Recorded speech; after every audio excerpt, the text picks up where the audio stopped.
Hello, welcome back to Learn Anatomy with Dr. Vessel. Today we'll be looking at a very important topic, which is the clavicle.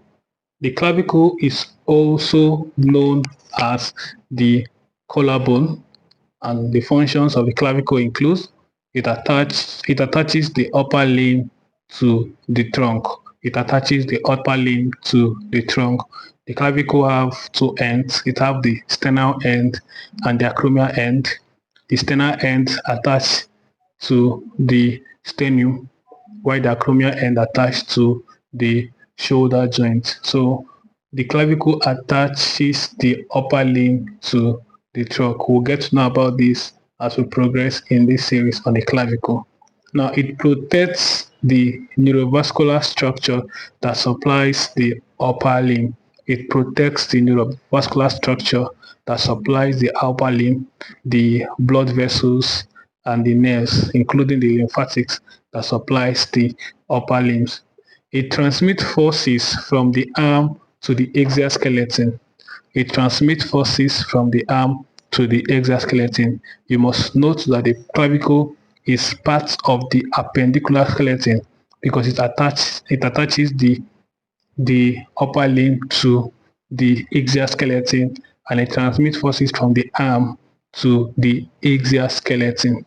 Here are some peculiarities of the clavicle, and with this mnemonic most you can remember the peculiarities of the clavicle. The first letter M will help us remember that the clavicle has no medullary cavity. The clavicle has no medullary cavity, and the clavicle undergoes membranous ossification except the medial end. It undergoes membranous ossification except the medial end. You must note that the clavicle is the only long bone that undergoes membranous ossification, but it is not all part of the clavicle that undergo membranous ossification. The medial end of the clavicle is an exception to that rule. Now, the O will help us to remember everything about ossification. The clavicle is the first to start ossifying at 5 to 6 weeks intrauterine life, and it is the last to complete its ossification at 25 years. It is the last to complete its ossification at 25 years. Now, you can use the 5 in 5 weeks and the 5 in 25 to remember that the clavicle starts at 5 weeks and stop at 25 years. The next X will help us to remember that the clavicle is subcutaneous. It means that the clavicle can be touched when palpated. When you palpate the clavicle, you can touch the bone of the clavicle because there is no muscle attachment. It is subcutaneous. Now, this next second S here will help us to remember that the clavicle is pierced by the supraclavicular nerve. The clavicle is pierced by the supraclavicular nerve. And the final T will help us to know that the clavicle is transverse or horizontal. If this is my clavicle, the clavicle is located like this. You can see the clavicle here, it is transverse. It is the only long bone that is transverse. It is not vertical. Now, the next thing is the shape of the clavicle. The clavicle is an S-shaped bone. The medial end is convex, while the lateral end is concave. Now, how do I place the clavicle?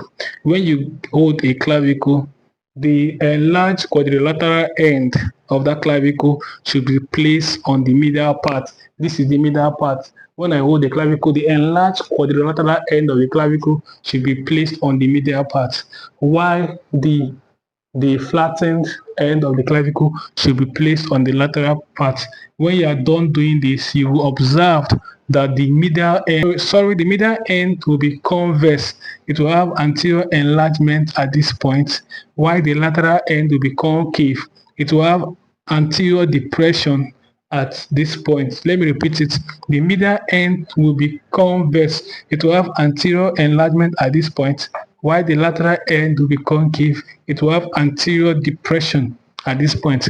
How do I remember this? Convex, the word vex can mean to annoy. Someone is making you angry. So we can use the word verse. Now, when someone is annoyed, the person pushes out. When someone is annoyed, the person pushes out. This can help you remember that the convex part is the part that is enlarged. The outward enlargement part is the convex part. Why the concave? You can use the word cave. What is a cave? A cave can be seen as an inward hideout. A cave is not something that is open, it is always inside. So with that in mind, you can now say, oh, that the concave part should be the depressed part. And with this, you can remember that the medial part, which is enlarged, is the convex part, and the lateral part, which is depressed is the concave part. With this, we have come to the end of this section on the clavicle. I hope you learned something new. Thank you for watching.